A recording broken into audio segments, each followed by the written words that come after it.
Well, good afternoon and welcome, my friends. Yes, another week and another edition of the Flipside coming your way on this Monday, February the 24th, a little after 4 p.m. Pacific Standard Time. And Jeffrey did remind me that I guess next week we have to deal with a time change. I don't have to deal with a time change, but you guys have to deal with a time change. Had a interesting weekend here in Rosarita Beach, not for any other reason than I ran into a couple of folks visiting from San Diego, and we spent a pleasant afternoon gorging ourselves on lobsters, but they did share some information that I'm going to share with you. I was in two minds whether or not to share this information with you or deal with another subject that is really got my interest piqued, and that is the rash of bankers who have elected to commit suicide. But let's deal with the good news. It doesn't often happen, but it did today. Metals closed substantially higher. Gold up $14 at $13.37. Silver closed above $22, up 20 cents on the day, ended at $2.01. Mining indexes also closed on the plus sign.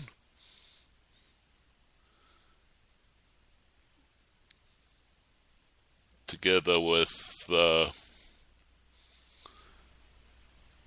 Dow and the NASDAQ, about the only minus sign on the boards today was the dollar was weaker against the euro, the yen. Oil closed up 62 cents at 102.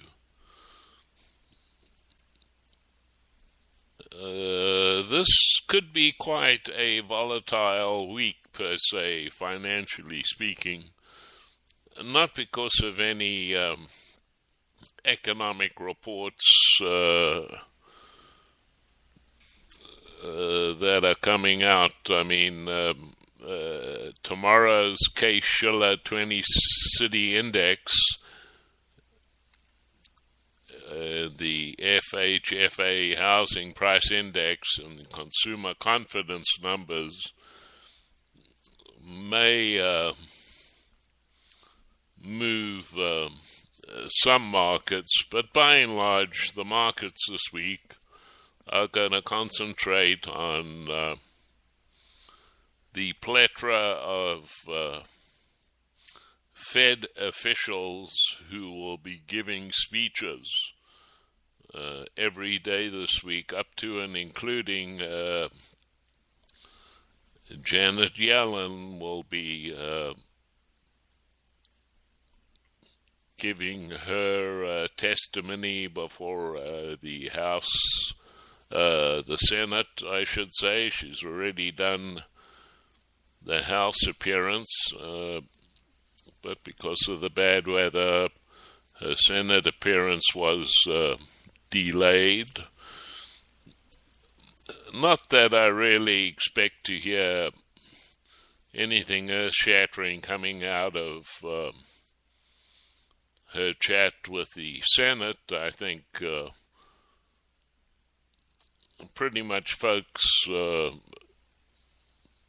know exactly where she stands based on current Fed policy, and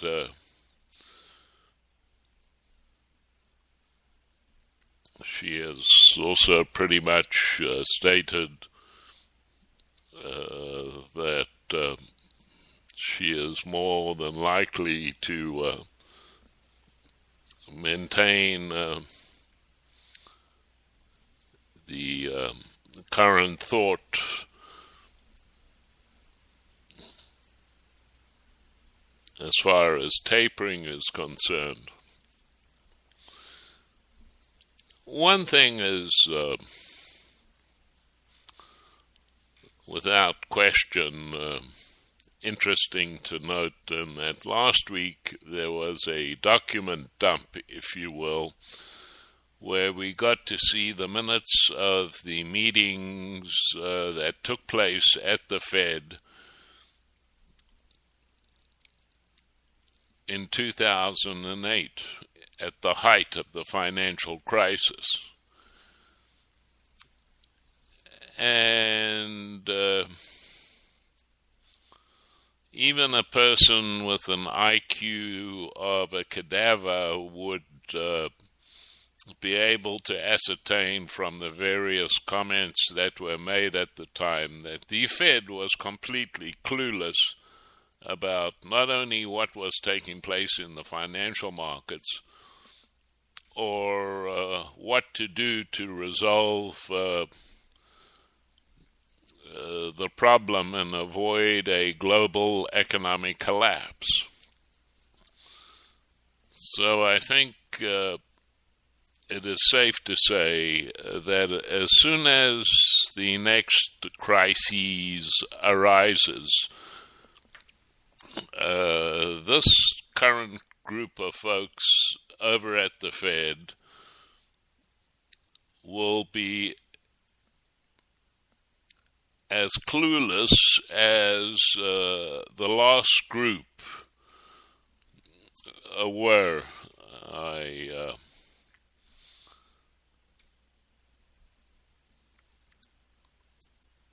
can state categorically that the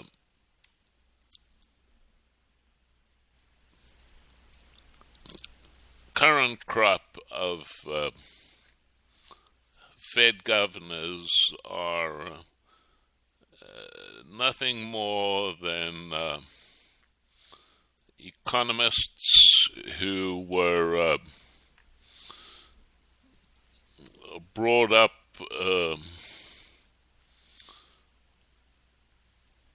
with the Keynesian economic theory firmly impregnated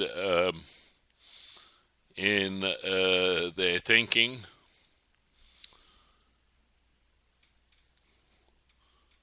which basically means debts are not irrelevant.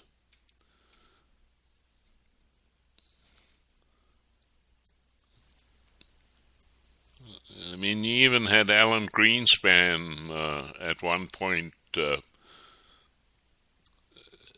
talking about the U.S. debt and why he didn't see it as being a major problem. It was because we have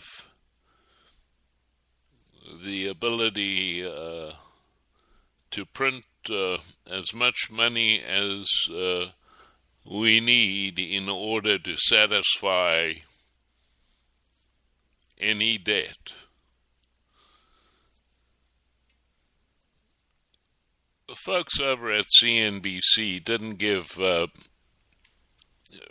Greenspan's comment much attention at the time, but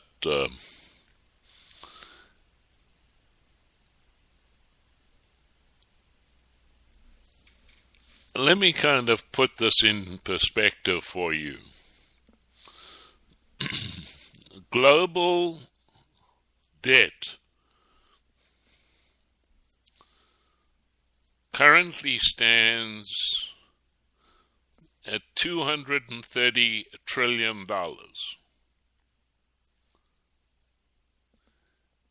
That means the total world's debt is 300% over every single country's GDP.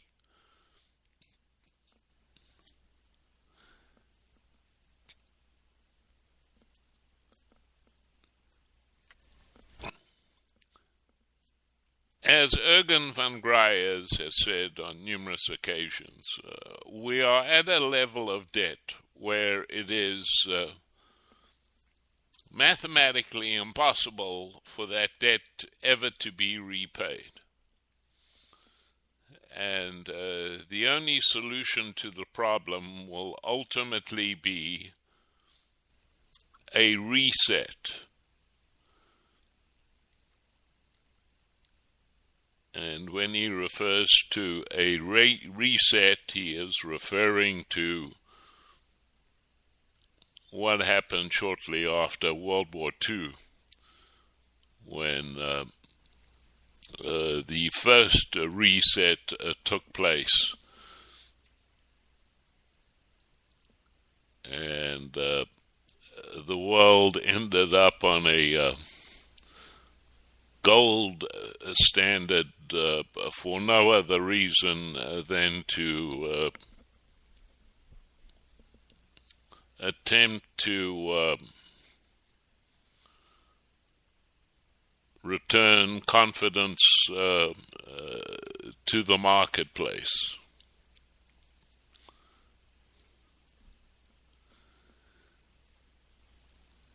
I have said on many occasions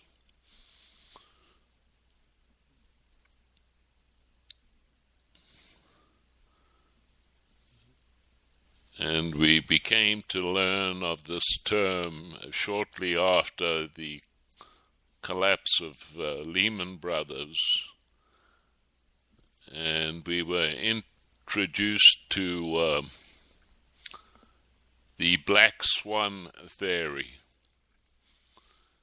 In other words, a financial event will, without question, take place in the not-too-distant future,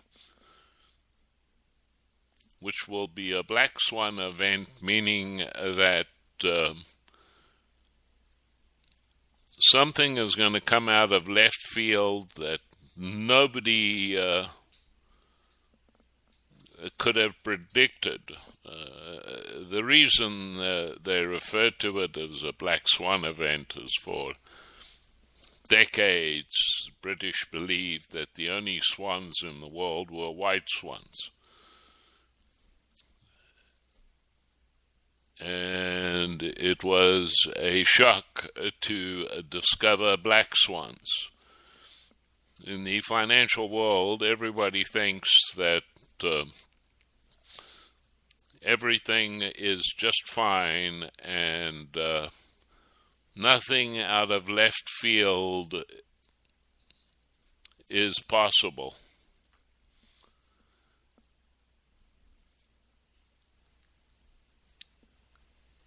So I was somewhat amused over the weekend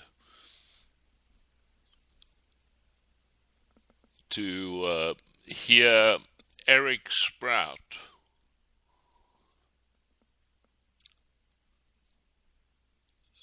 making a comment to King World News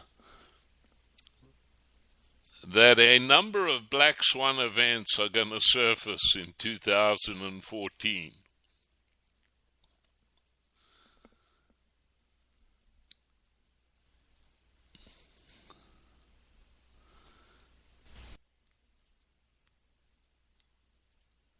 John Embry, in the chat with King World, discussed the implications of the coming chaos for investors around the world. He started off his interview with Eric by saying, "I'm offended by some of the propaganda coming out of the mainstream media. Who isn't? The World Gold Council came out with some figures that the Chinese demand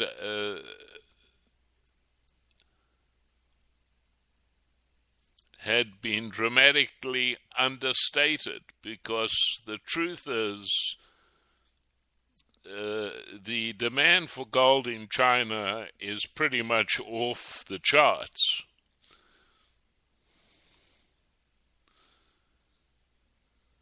And Sprout has had his issues with the World Gold Council on numerous occasions. As he said, "I've always believed that the organization should be called the World Anti-Gold Council. They are an embarrassment to every gold company dumb enough to contribute a cent to them. But the fact is, they just keep grinding out this garbage, which is nothing more than misinformation." Then there was this remarkable release after the G20 meeting, which took place in Sydney this weekend. These guys came together and agreed to grow the global economy by $2 trillion more than the current trajectory. Who do these guys really think they are? We are headed for a worldwide depression, and these idiots are talking about growing the global economy by an extra $2 trillion a year, without ever saying how they are going to do it. Then we had the requisite comments by Alan Greenspan floating across the wires this morning. He claims that there are bubbles in China. Bond rates are going to go much higher, and there's a bubble in Bitcoin, but there's no bubble in U.S. stocks. It's obvious to me that there is a significant bubble building in U.S. stocks. Just look at the $19 billion that Facebook paid for WhatsApp. This was a company that had next to no revenue. This just smacks of another tech bubble like the one that culminated at the beginning of 2000. As the stock market continues to surge, I see nothing of real importance going on anywhere in the economy. We also have inflation falling to new lows in Europe. In fact, it's probably deflation. The mainstream media keeps telling people that things are improving in Europe, but that's a lie. Things are not improving in Europe, in the very least. And in the midst of all of this, gold and silver are putting in a reasonably good performance against continuing resistance. There's no question the powers that be are trying to take the price of both metals lower, but they are not getting away with it. And if we can continue to add to current positions on the upside, I believe it'll be a very positive development. But until the gold price gets out and runs $100 a day, you can be guaranteed that the central planners are still in there fighting those metals in the paper markets. Having said that, I still believe This will come to an end this year, and there will be some explosive upside days. So I fully expect new highs for both gold and silver, but it's going to be a battle because these guys don't give in easy.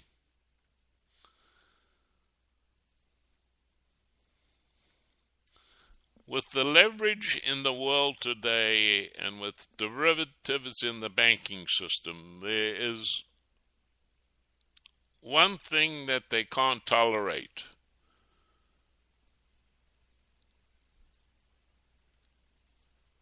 But they're going to have to deal with it one way or another.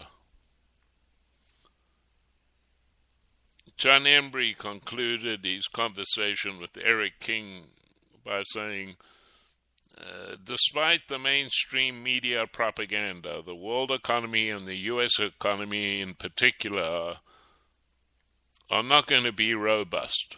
Also, if you look at the Chinese shadow banking system, we are talking about huge numbers. The reality is that a lot of their shadow banking system is insolvent, so there are a lot of black swans cruising around out there, and I expect that before the year is out, several are going to erupt, and that is going to change the whole view of what is taking place.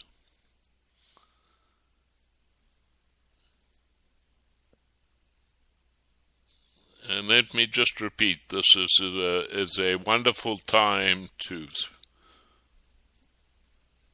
if you haven't already, start to acquire gold and silver bullion and their respective shares. I still think they are all on the bargain table. Very few people own them. And very few people out there are really paying attention. So for those of you out there that are preparing and paying attention, what you are currently looking at is a wonderful opportunity. How good an opportunity, you may be asking yourself? Well, there are a lot of folks who feel that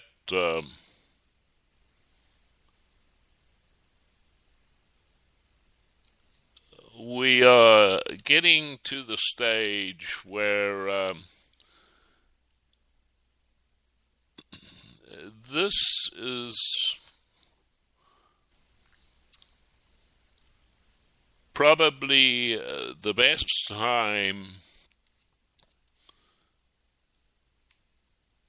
or the best opportunity that has presented itself to us in some 70 years. And I know that's quite a statement to make.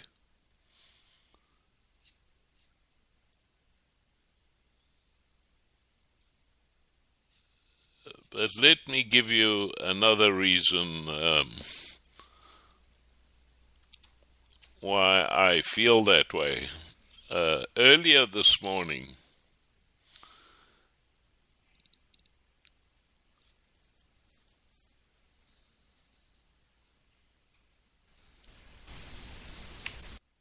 there was a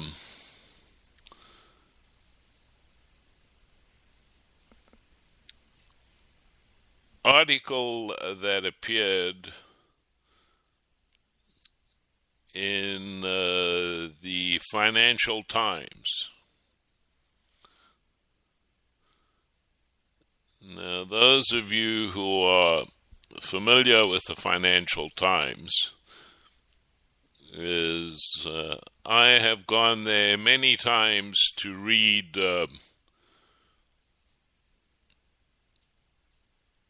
certain articles, only to find that,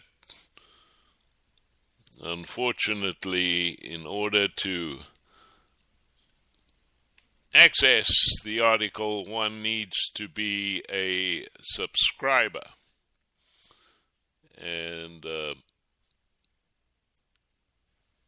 I have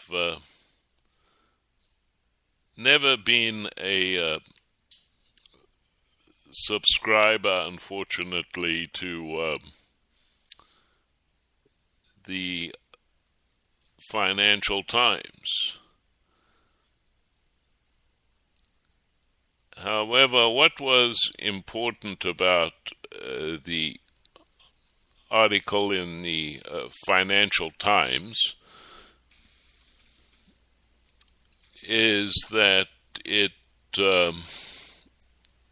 went pretty in-depth into the manipulation that has been ongoing for a number of years in the gold and silver markets, and putting it in context with obviously what we know about what has been going on in the Forex market and what has been going on with LIBOR. We'll take a break and be right back.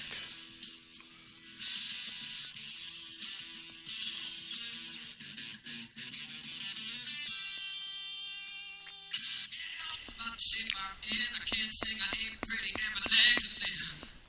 Don't ask me what I think of you, I might not get the answer that you want me to.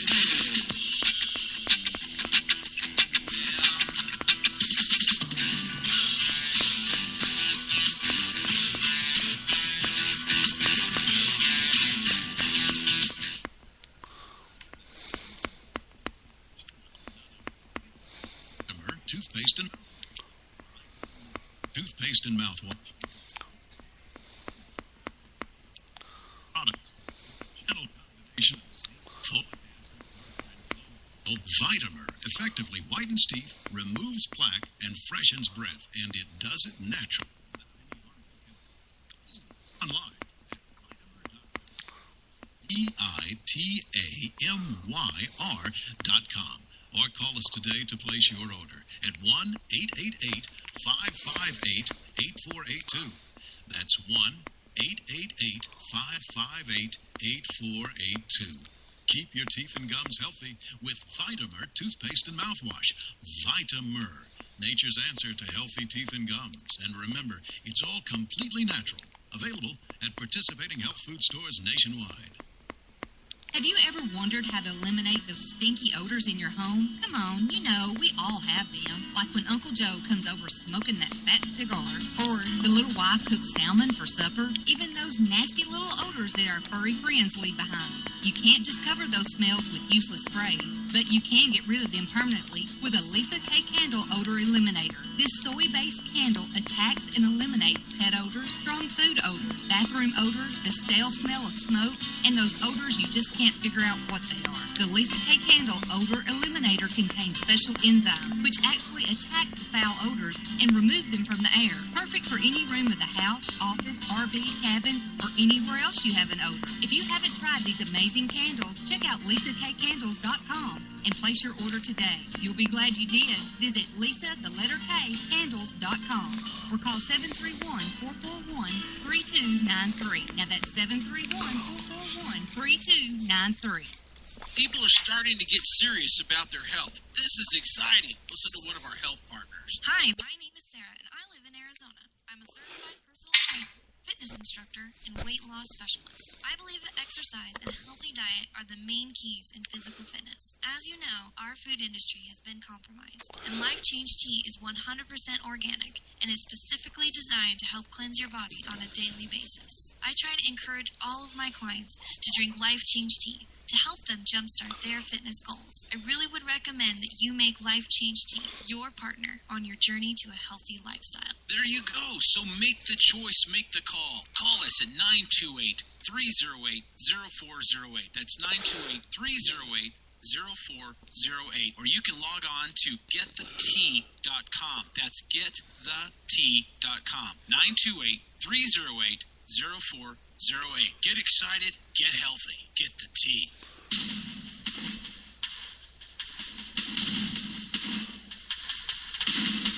TheMicroEffectLive.com. The Micro Effect, Kamei, Idaho, where every day is a holiday. Yes, sir. Where every paycheck is a fortune. Yes, sir. Kamei, Idaho, where every meal is a banquet. Yes, sir. Where your instincts will serve you better than your government. Yes, sir. I can hear you. Yes, sir. TheMicroEffectLive.com. The Micro Effect, a worldwide broadcast on the internet and on KU band satellite. Telstar 5, Transponder 5, TheMicroEffectLive.com. The most important phone number you'll need to remember is 888-747-1968. Again, 888-747-1968. Don't miss it. Yes, sir.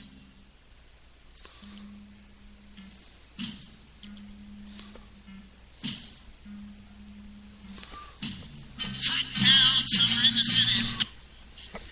Gritty. In a pity. And walking on the sidewalk harder than a match hand.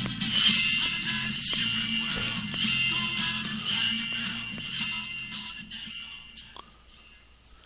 Welcome to the Monday edition of the Flipside. My friends, back in the 90s, for those of us in the gold business, we often used to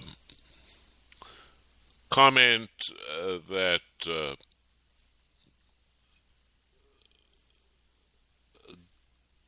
gold prices were obviously being manipulated because there was what we referred to at the time as the $6 rule.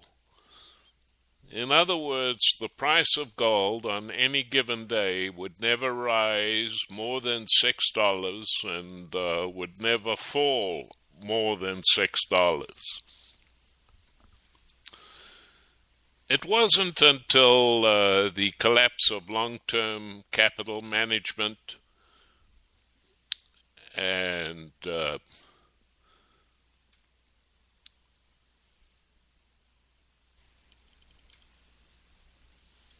the rise of the Gold Antitrust Action Committee that government manipulation of gold and silver prices was always relegated to the lunatic fringe. These are just crazy end-of-the-worlders who believe that gold is the only real money. And no matter what proof was produced either by Bill Murphy over at GATA or, for that matter,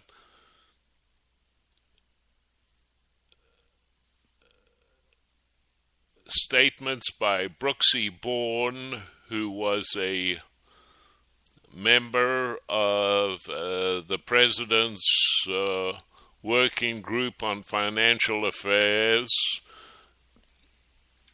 otherwise known as the Plunge Protection Team.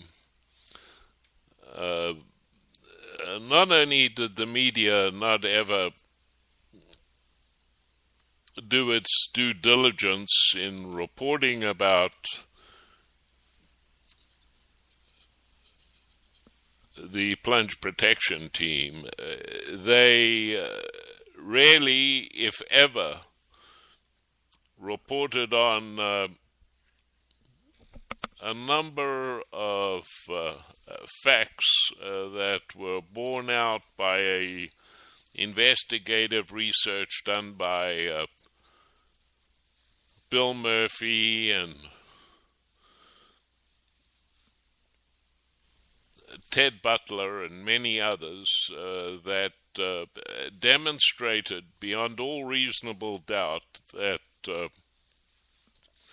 governments and central banks around the world sought in their own best interest to suppress the price of gold.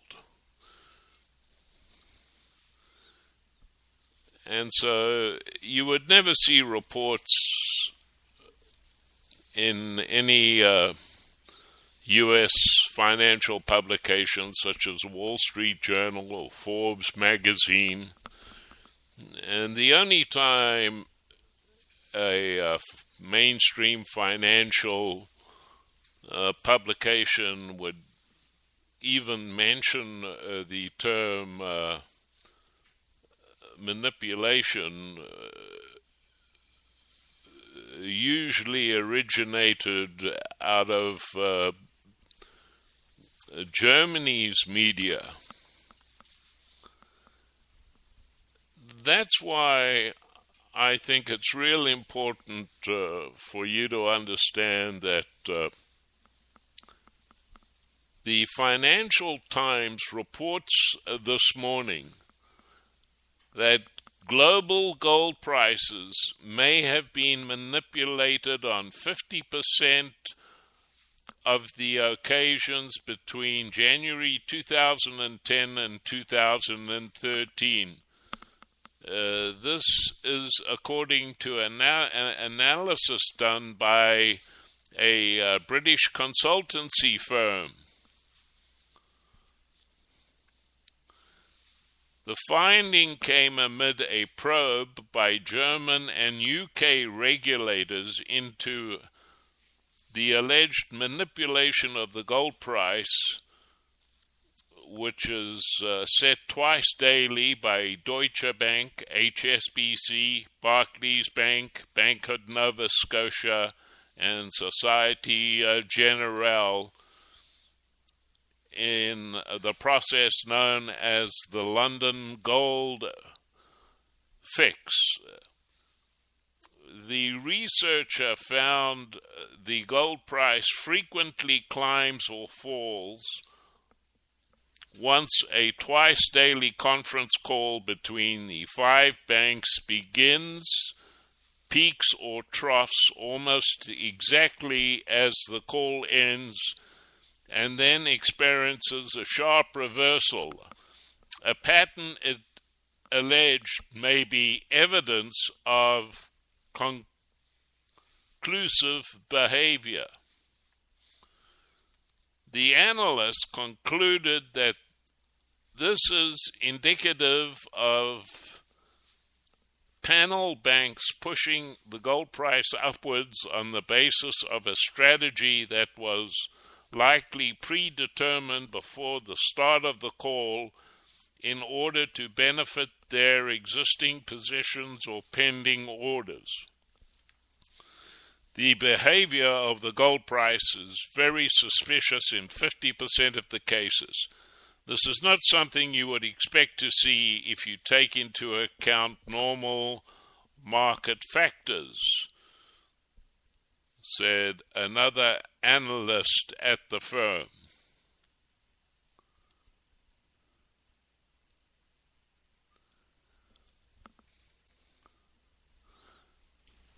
Now, there's a good possibility that gold may post its fourth week of gains as concerns of a prolonged political unrest in the Ukraine raises fears of a sovereign default and the likely repercussions. This is without question adding to the safe haven demand for gold, particularly in Eastern Europe and Russia. A breakthrough peace deal for Ukraine has halted days of violence and may bring sweeping political change, meeting many of the demands of the pro-European opposition. However, there are considerable financial and economic challenges facing Ukrainian banks, the Ukrainian pension system, and the wider economy. There remains the risk of a default that could start off a whole set of collapsing financial dominoes in Europe. The Financial Times reports this morning that, as we said before, global gold prices may have been manipulated by 50%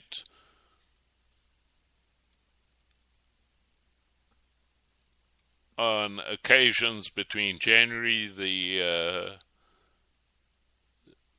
2010 and December 2013.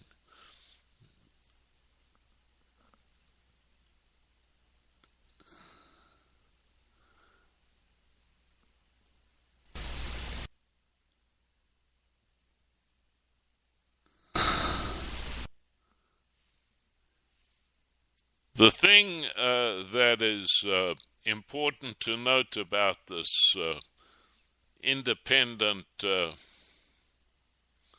account of manipulation in gold and silver markets comes on the heels of, obviously, the charges of the rigging of LIBOR and Forex. Well, guess what? There's a lot of pension funds out there. There are a lot of hedge funds out there. There are a lot of commodity trading advisors and futures traders that, without question, probably suffered substantial losses because of this manipulation, and you can take it to the bank that many of these groups are, as we are speaking with legal counsel, because there will definitely be major lawsuits filed.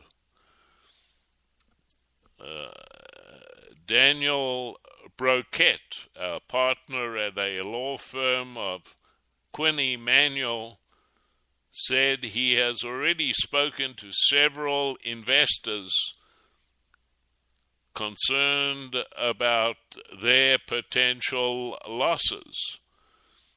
Matt Johnson, head of distribution at ETF Securities, one of the largest providers of exchange-traded products, said that if gold price collusion is proven, investors in products with an expiry price based around the fixing could have been badly impacted.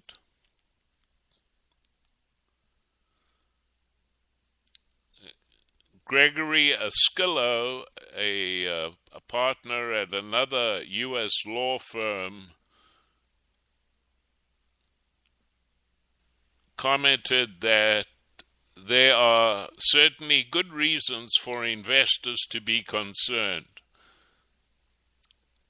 They are paying close attention to this, and if the investigations go somewhere, it would not surprise me if there were hundreds of lawsuits filed around the world. All 5 banks involved in the fixing of the twice daily gold price declined to comment on these recent findings. BaFin, the German regulator, the equivalent of the Securities and Exchange Commission, had launched an investigation into gold price manipulation and demanded documents from Deutsche Bank. the bank last month decided to end its role in the twice daily fixing of gold and silver prices.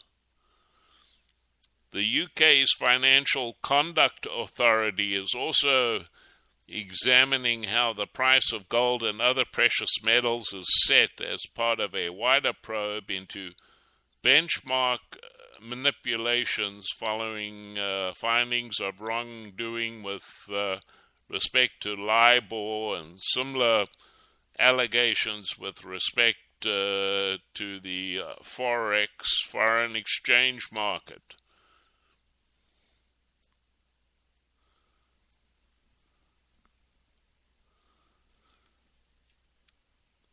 So, my friends, if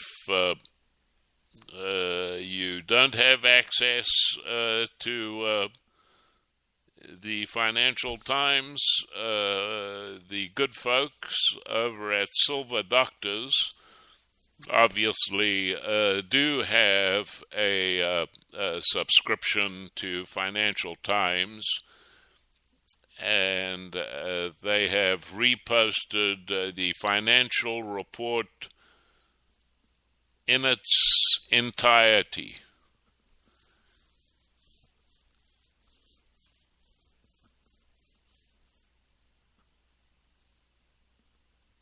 Now, this all comes at a time when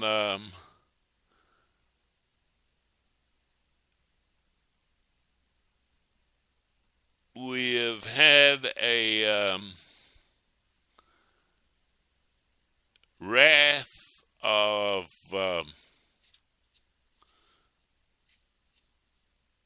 seemingly healthy, young, vibrant banking professionals deciding to commit suicide.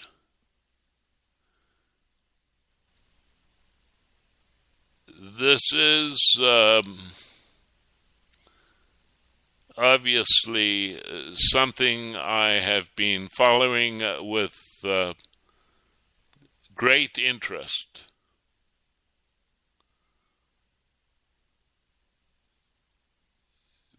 Because a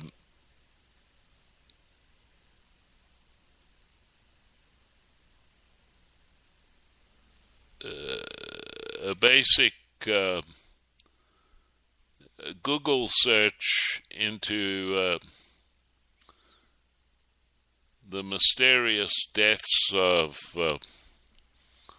what are a number of J.P. Morgan employees raise some disturbing questions. And the disturbing questions are, first off, these were not people that were in any form of financial stress. Judging by the positions they held, I'm sure they were compensated handsomely for their contribution.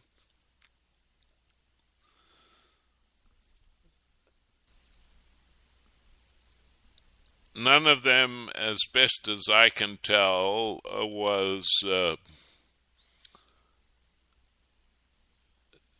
taking any psychotropic medication to deal with some mental issue.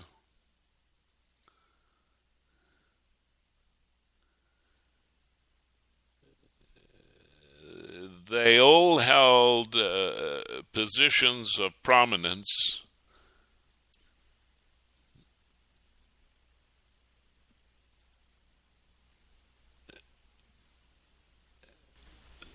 And so how can these deaths be explained outside of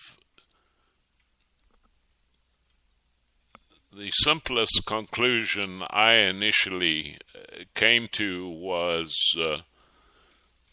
maybe these were people that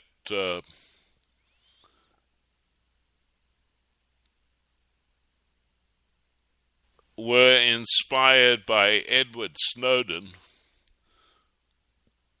and were contemplating spilling the beans on the scam that we call Wall Street.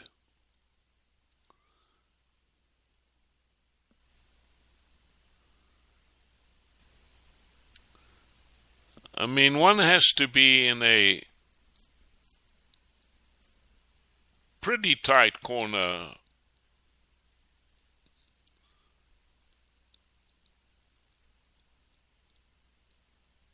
to contemplate taking one's own life.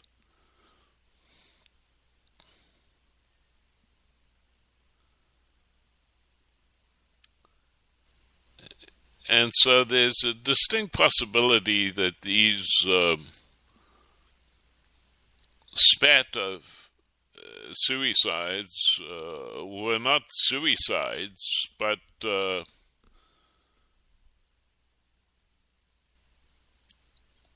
your standard mafia hits, as that old statement says, dead bankers don't lie.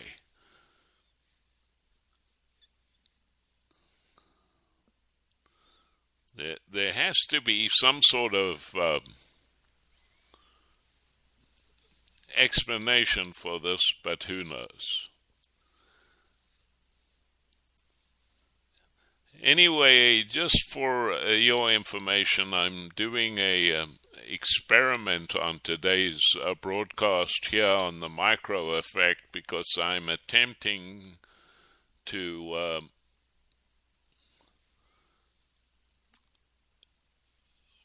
broadcast this particular program over on Spreaker.com. Spreaker.com is another medium I have discovered while I have so much free time on my hands. You can find a link to it on my website. The nice thing I like about Spreaker is that if there is a breaking story or a story that I feel needs to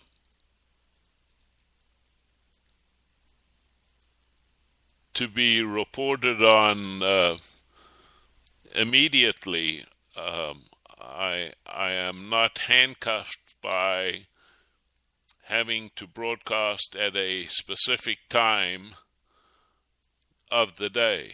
So it enables me to throw up a podcast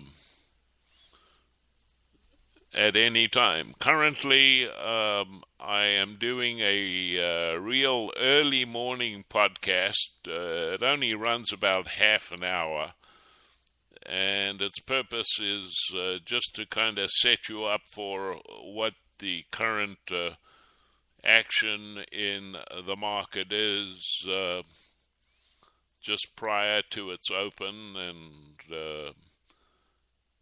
speculate as to how the rest of the day is going to pan out, and then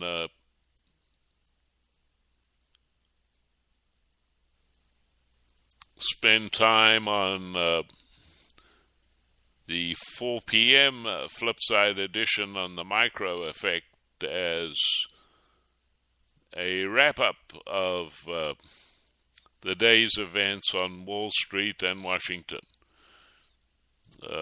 Because we do, without a question, my friends, live in interesting times. And so if I can find a mechanism of getting you information faster, better, I will pursue it as best as I can. So till tomorrow, see you, bye.